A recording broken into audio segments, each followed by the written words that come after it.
Angeline's POV. Nagpabuntis ka pang babae ka? Sigurado ka ba kay Andre yun? Baka mamaya humila ka lang ng tambay sa kanto.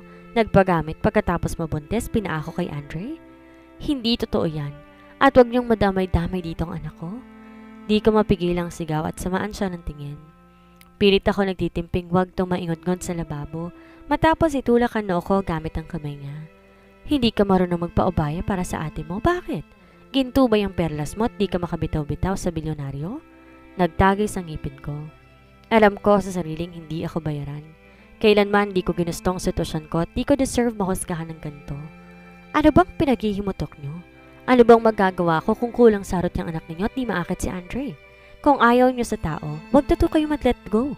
Wag kayong feeling deserving dyan dahil hindi naman kayo gold. Matapang kong bigkas na nakapagpaawang sa labi nito at tingin ko'y nagpataas ng presyon nito. Abat, walang galang na bata. Di ko siya pinatapos at tinignan siya ng malamig. Payong kahuratan lang din po. Kung hindi kayang humarot ng anak ninyo, kayo na po ang gumawa. Total mo kung may asim pa naman kayo. Malamig kong agap. Nahanginig ang kamay niyang dinuro ako. Pagsisisihan mo to? Sigaw niya. Tamad ko siyang tinignan. Fine, but I know you will regret this too, Mrs. Lopez. Pagsisisihan mong kinumpronta mo ako ngayon. Dapat kasi umanap ka na lang ng haharutin mo. Natigilan ako at napapikit matapos itong iangat ang kanyang kamay at dinuro ako. Sasampalin ako. Naipikit kong mata at balak iiwas, ngunit walang dumapong palad sa pisngi ko. Awang ang labi, nagmulat ako para lang makita si Andre. Hawak ang palapulsuhan ni Mrs. Lopez na namumutla. Mr. M. Montero, utal nitong bigkas. Andre glanced at me before he looked at her coldly, without humor and without mercy. If this happens again, I will make sure that your company will taste its sweetest downfall, Mrs. Lopez. No one messes up my Angeline or else I will mess them up without mercy. Pagbabanta nito na lumukob sa init ng puso ko. Sa kabilang banda, ayos lang ako. Mahina akong tinabig ang kamay ni Andre na nakahawak sa balikat ko, ngunit agad din niyang ibinalik. Are you sure you weren't hurt? Matiim niya akong tinitigan kung kaya umiling ako. Kung sa pisikal hindi naman talaga ako nasaktan, dahil di naman natuloy ni Miss Cora ang sampal niya. Nagmarcha nga ito paalis ng dahil lamang kay Andre. Hindi naman ako nasaktan sa katawan pero sa puso at damdamin, masakit. Mahinang bigkas ko. Alam ko wala itong pakialam sa nararamdaman ko, pero di ko mapigilang magsabi. Ang bigat kasi sa damdamin na nadadamay si Adi sa lahat ng to. Idagdag pang nahuhusgahan ang buong pagkatao ko kahit wala naman silang karapatan. Sandaling natahimik ang paligid, naiintindihan ko naman yun. Okay lang naman kahit di niya ako i-comfort kasi nga wala naman kami. Mauna na ako sa labas. Iinom lang ako ng tubig. Maliit akong yumuko at balak na lumabas ng banyo, ngunit napigilan ito ang palapulsuhan ko. Agad ding dumako ang palad niya sa likod ko at hinapit ang bewang ko. I honestly don't know how to comfort you, sweetie. But I want you to know that at this time of your life, you'll never be alone. He sincerely whispered into my ear, and that made my heart in chaos. Napakatahimik ng sinabi niya, ngunit naging magulo ang puso ko. Hindi ko rin magawang maglakad. Lumayo siya at hinuli ang tingin ko. Seryoso ang titig nito sa akin at nag-iwas ako ng tingin. Ayokong umasa dahil mahirap ang mahulog nang walang sasalo sa'yo. You want ice cream? Kalaunan ay bigla nitong tanong. Bahagya ako na dismaya. Akala ko kasi lilinawin niyang sinabi niya pero hindi. Patago akong umirap bago maliit ng umiti. Gusto ni Adi ng ice cream? Simpleng sagot ko. Alright. I'll ask Baron to buy ice cream. What flavor do you want? Binitawan niya ang bewang ko ngunit hindi ang palapulsuhan ko. Napatitig pa ako ron matapos niyang unti-unting sakupin ang palad ko at pagsamahin ang kamay namin dalawa. Andre? But then he smirked at me and even put our hands together in our pocket of his pants. I am in there, Angeline. I don't know how but I'm almost there. And I hope we can synchronize with each other in no time. Huh? Litong-lito ako sa sinabi nito ngunit hindi na naman to nagpaliwanag. Muli lang niya akong tinangay papalabas ng banyo. Nakagamit ka ba, Andre? O baka nilalagnat ka? Nahipa ng hangin? Naputo ng sasabihin ko nang mabilis niya akong sinandal sa dingding. Ilapat ang labi niya sa labi ko. Inawakan niya ang bewang ko at agresibong nasakop ang labi ko. Tinikit pa niya ang katawan niya sa katawan ko. Wala akong choice kundi hawakan ng batok niya at tumugon sa hagkan nito dahil duda ko na titigil siya kapag di siya nakakuha ng sagot. Sus Mariosep, sorry po. Pareho kaming natigilan at napalingon sa nagsalita. Nakatakip ang mga mata ni Melanie at nakangiwi. Tila takot mapagalitan kahit na kami dapat ang mahiya. Sorry po, akala ko walang tao eh. May live show pala. Alanganin pa tong tumawa. Kumunot ang noo ni Andre at dito pinansin habang ako pilit siyang tinutulak. Dumestansya naman to ngunit muli ring hinawakan ng kamay ko. Pasensya ka na Melanie ha. Sige gamitin mo ng banyo. Hingi ko rito ng pasensya. Inalis ito ang tingin ngunit muling nangiwi matapos makitang kaseryosohan ni Andre. Spread what you saw Miss Melanie. Let the whole company be aware of this. Ngumisi to at walang sabi akong hinila paalis doon. Nampas ko siya sa braso ngunit baliwala lang yun sa kanya. Anong spread what you saw? Gusto mo ba pagpiestahan tayo ng mga empleyado mo? Bawiin mo, Andre. Kumibit balikat ito. Much better. Ano masama kung sasabihin mo sa ibang empleyado na nahuli ang CEO na hinagka ng kanyang sekretary at ang ina ng kanyang anak? Tanong nito. I don't see anything wrong about that. It's actually cool.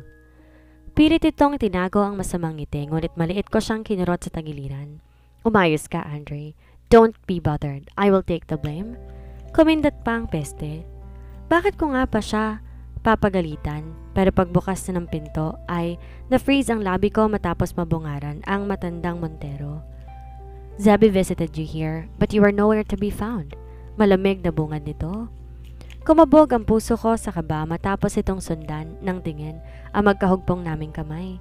Pagkaraay napunta sa akin ang matim nitong titig kung kaya pinilit kong bawiin ang kamay ko kay Andre. Ang kaso'y mahigpit nga ang hawak niya. So, you're progressing, huh? Ani ng matanda na hindi ko maintindihan. Gumuhit pa ang masamang ngiti sa labi nito na tila ba ng insulto. Lo, I think your business here is done. I will call the chauffeur to send you home. And? I still want to spend quality time with my great-grandchild, Andre. Do not shoo me away. I will go home whenever I want. I saw Andre gritting his teeth, probably annoyed at his grandfather. But then he breathed heavily and chose to shut his mouth. Tumabi naman ng matanda at tiniyaan kaming makatuloy sa loob ng opisina. Doon lang binitawan ni Andre ang kamay ko at para akong bruha na gustong magbelga matapos mawala ang init sa palad niya, sa palad ko.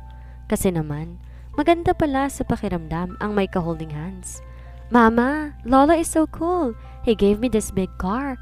He taught me how to ride this one. Mula sa dulo ng opisina, nilingon ko si Adi. Nakasakay nga to sa isang kotse at kanyang pinapagana. Ngiti-ngiti ito na lumapit sa amin. Agad dumuhod si Andre at sinalubong siya. See, Daddy?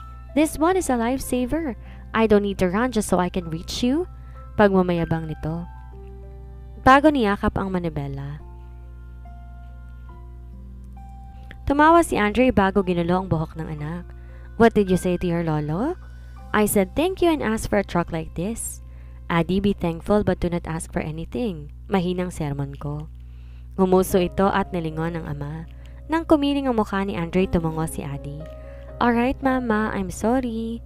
Binalingan nito ang matandang Montero at yumuko. Sorry lolo, you don't need to buy me a truck. I'm already happy with this car. But if you're willing, you can still give me a truck. Adi, muling bulyaw ko. Alanganin tong tumawa. I'm just kidding, mama. Agad nitong minaneho ang sasakyan papalayo sa amin. Pilyo pang nag-wave ng kamay. Napailing ako at nasapo ang noo. Tumayo si Andre at agad na hinapit ang bewang ko at halos magulat ako na marahan niyang patakan ng hagka ng noo ko. He's really growing up, sweetie. Bulong nito sa tenga ko. Humawak ako sa braso niya para doon kumuha ng lakas dahil sa mga gesture niya. Nakakabigla. The last time our check was their enemy with benefits. But how come he's being clingy? Naputo lang iniisip ko matapos marinig ang halakak na matandang Montero. Napalingon kami sa kanya, ngunit sandali lamang kami nitong sinulyapan bago tinitigan si Adi na masayang nagmamaneho sa kanilang laroang sasakyan. Soon, Adi will need a sibling. He needs a playmate. Anang bigkas na matanda na kinasamid ko. Agad na inagod ni Andre ang likod ko ng marahan. Hindi pa nga kami maayos ni Andre nang hihingi na sila ng isa pa kaagad na apo. Why so shocked, Miss Dimasupil? Ani ng matanda. Of course, Zebby will give Adi a brother. Malamig pa nitong sambit. Umawang ang labi ko at tila hinulog ang puso ko. Karma is real nga. Asyumera lamang pala ako. Oo nga pala, si Zebi, ang manok nito. Montero Empire and Mansion needs a princess. A princess that will be protected by 5 men, and that's me. Her father, her brother, and her 2 uncles. Dagdag pa na matanda bago tinawag si Baron, saka sila lumabas ng opisina. Pinalamigan ako at halos mabitawan ang braso ni Andre. Nakaplano na po ang lahat. Pero mananatiling akin ang prinsipe. Addie will always be mine and no one is allowed to mother him. Nag-init ang sulok ng mata ko at balak nang lumayo kay Andre ngunit hindi nito pinakawala ng bewang ko. Shh, sweetie, I assure you. The princess will always be of the same bloodline as Addie. Sinserong bigkas ito bago ngumisi. Sa kabilang banda, Nadja! Tiri ko agad pagkasagot nito sa tawag. Kumalma ka nga, Angeline. Inhale and exhale ka muna. Ako namang si Utu-Uto sinunod ang sinabi niya. Nag-inhale, exhale nga. Hindi ko lang kasi mapigilan hindi kaligan kahit nang hawak ko lang label ay bilang bed warmer. Andre's reactions and words are confusing me, but at the same time they're waking up the butterflies in my stomach. Si Andre kasi, nabuntis ka na? Peste naman, Angeline. Uso gumamit ng proteksyon. Agad ako napairap sa sinabi nito at kung kaharap ko lang to, malamang na nasa bunutan ko na. Anong pintis? Nagpipils ako na siya rin mismo nagbigay Gusto ko lang naman sabihin na sabi ni Andre, hindi na raw ako mag-iisa. Malamang kasi nga may adi ka na, tapos nasa poder ka pa niya. Pambabara nito na nakapandiit ng mata ko. Makinig ka nga muna, Nadia. Satsat ka ng satsat dyan. Mabilis akong tumungo sa bintana. Tinanaw sa garden si Addie na nagmamaneho ng kotseng laruan habang binabantay ni Yaya Karen. Si Andre lang ang pumasok sa opisina at hindi ko sigurado kung bakit di niya ako sinama. Ano bang ganap sa'yo kahapon? Tipid nitong tanong. Bumuntong hininga ko at bumalik sa kama. Naupo doon at nagsimulang magkwento kay Nadia patungkol kahapon. Kung kanina nang babara ito, ngayon naman tili ng tili. Talaga? Ibig sabihin gusto niyang ikaw rin na magiging nanay na magiging anak niyang babae? Yon ang konklusyon niya, Nadia, matapos kong sabihin gusto ng matandang Monterong prinsesa. Tapos sabi ni Andre sa akin na same bloodline ang gusto niya. Kahit ayokong umasa, nakakasilip ako ng pag-asa. Tingin mo gano'n ang gusto niya? Paano kung hindi? May pag-aalalang tanong ko. Mas maganda nga sana kung gano'n ang gusto ni Andre para walang dahilan para iwan ko si Addie kasi hindi ko pa rin naman gustong iwan ang anak ko.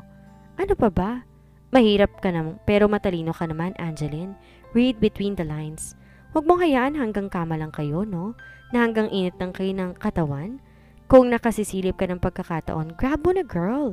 Chance mo nang mabuo ang sarili mong pamilya. Masyado yatang na-overwhelm ang puso ko na matupad ang pamilyang pinapangarap ko. Then I should take the risk and should not miss any opportunity? Mahinang tanong ko. Absolutely. Hanggat may pagsasalang nangyayari, may pag-asa. Baliw ka talaga, Nadia. Thank you pero hindi ko pa rin nakakalimutan na puro sigaw ka nung huling tawag ko. Ikaw umayos ka dyan at baka iyak ka rin sa huli. Tapos may remembrance pang pakwan. Sermon ko sa kanya. Natahimik to at malamang namumula ang mga pisngi. Huwag mong basta ibuka at baka multuhin ka ni Nanay Celia. Bisitahin mo ako next week. Kwentuhan tayo, Nadia. Gumisi ako na marinig ang reklamo nito. Oo na. Pagsasalo with safety precaution to, no? No to scammer. Tanggalan na may bihisan. Umalakak pa ito bago pinutol ang tawag.